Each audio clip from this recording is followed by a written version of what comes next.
Na taarifa hiyo imeandaliwa na Ventura kwa Mboka. Wauguzi wa tawi la Transmara wamejiunga na mgomo wa kitaifa unaoendelea.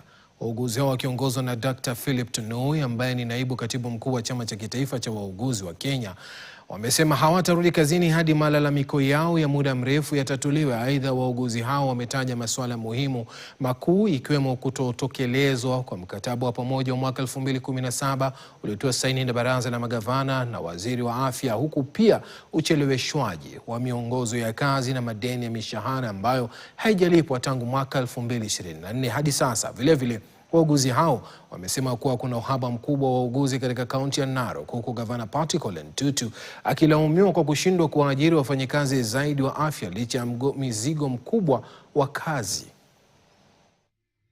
Tumekuwa na burden kubwa ya wauguzi kwa sababu ukifika kwenye hospitali sote we have a lot of shortage.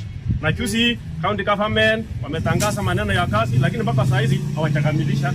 Saa hizi tuko na 36 na saa hizi tunahitaji more than 100 nurses. Lakini saa hizi we have 39 nurses which is total shortfall. Tumeamua ya kwamba hatutarudi kazi mpaka COG na MOH wakae na sisi na watimize haki yetu ambayo tulikuwa tumesema.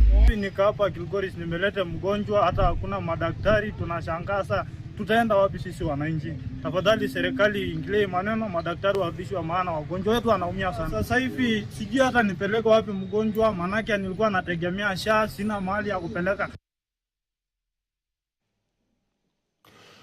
Huku mgomo wa huduma wa afya ukiendelea kote nchini, huduma za